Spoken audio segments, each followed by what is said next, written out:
I'm not at all sure that the new organization, ISIS, I mean, I just learned yesterday and learned again today, Turkey is actually fighting against the Kurds. And he went, hey, I thought they were on our side. Yeah, they're actually bombing the Kurds and not ISIL. If Turkey joins with ISIS, and the Arab world would all decide, hey, ISIS is who we want, they'll be running around ISIS. I have a book at home I bought in 2009 that says it's inevitable that there's going to be a war between Islam and the rest of the world.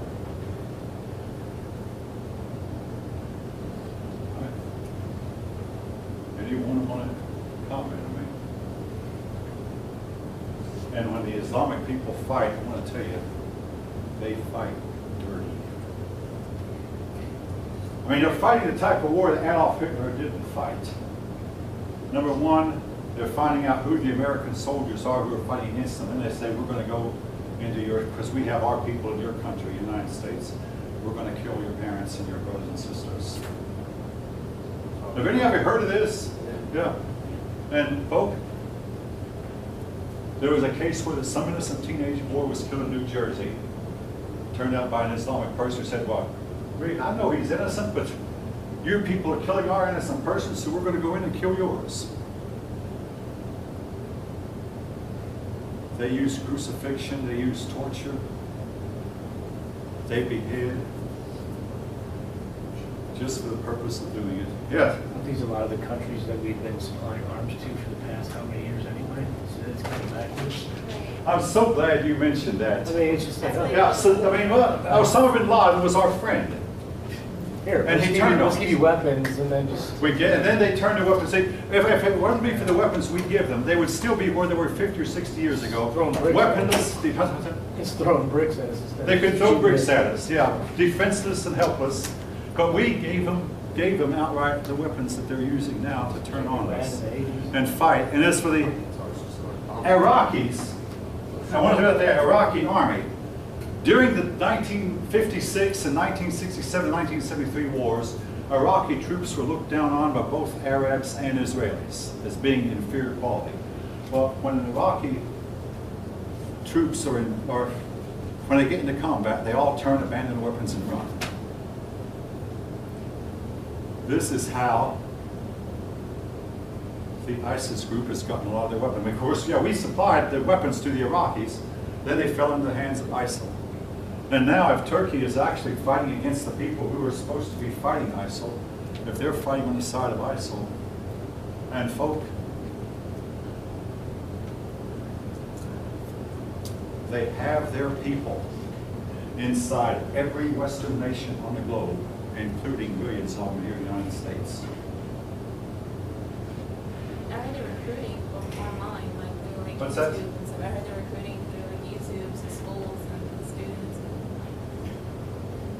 You weren't here Monday. Yeah, that's that right. I made a remark about that on Monday. I said they actually have their prayer rooms in American public schools at taxpayer expense.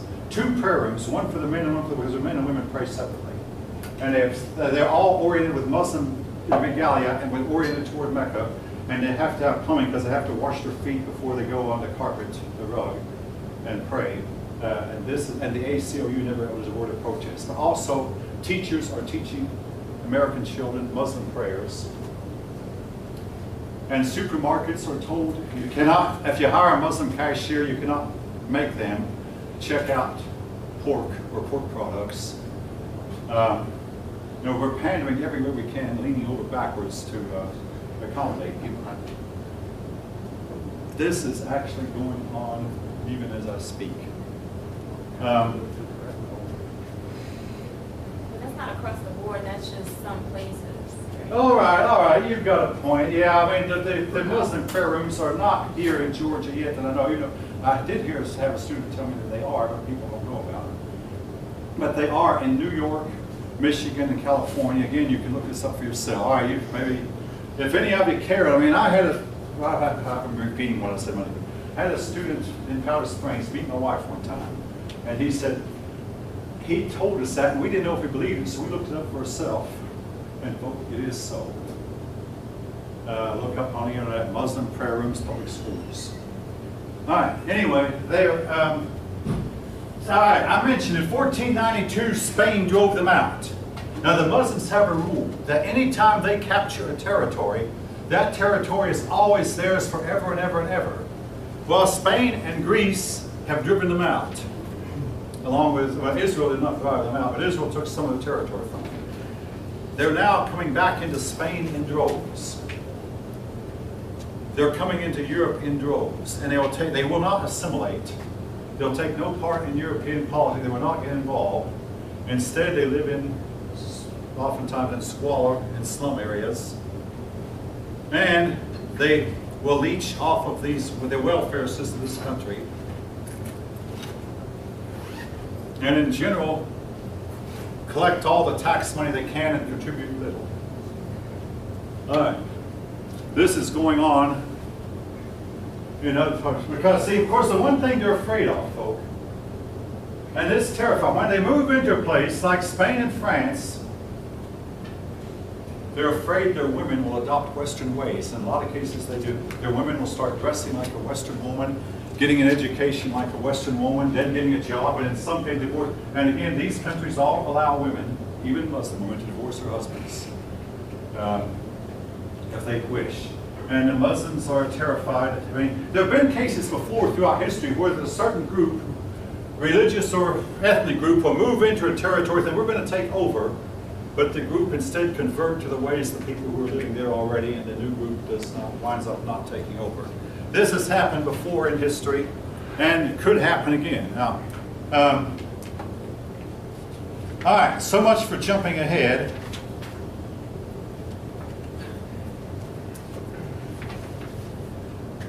All right, essentially, folk, to make a long story short,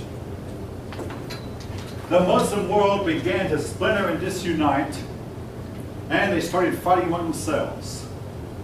And if there is a world war, World War III is fought between Islam and a lot of the rest of the world. A lot would depend on who do get on our side. Now, granted, if China decides to fight with the Islamic world against the West, and India decides to join up somehow, it doesn't seem likely today, it could be really one of the worst wars we've seen.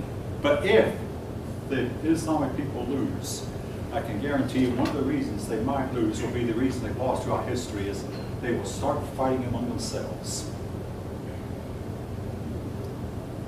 Islam would, I mean, every Islamic person knows this. Islam very well might have conquered the world.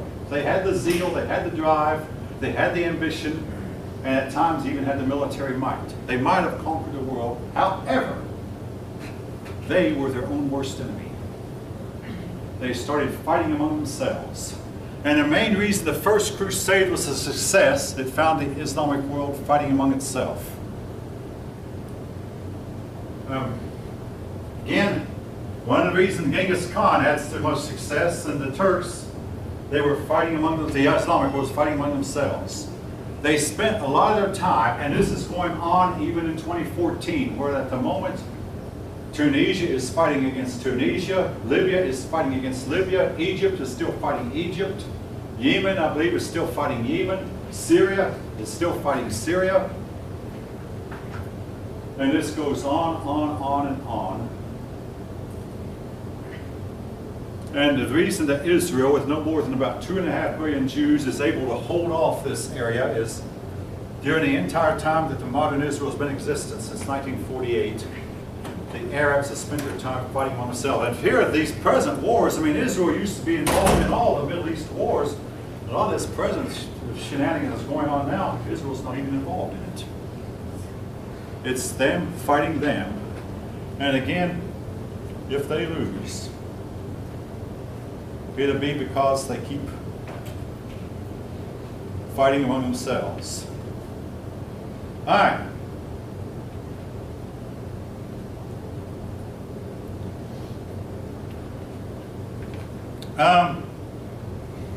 Your book goes on to talk more and more about the Islamic civilization. What was it like? What were their political structures?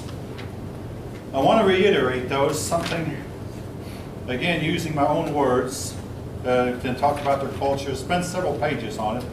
It is important, oh yeah, in Islamic literature.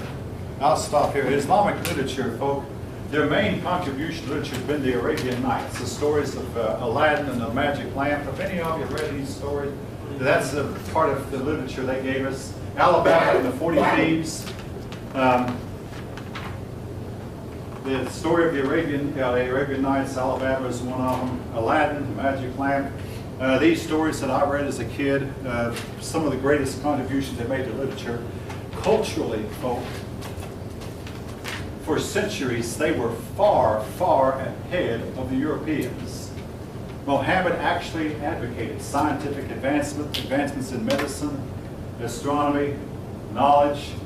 They were ahead, but they stopped. Started fighting among themselves, suppressing their women, suppressing their Christians, their Jews.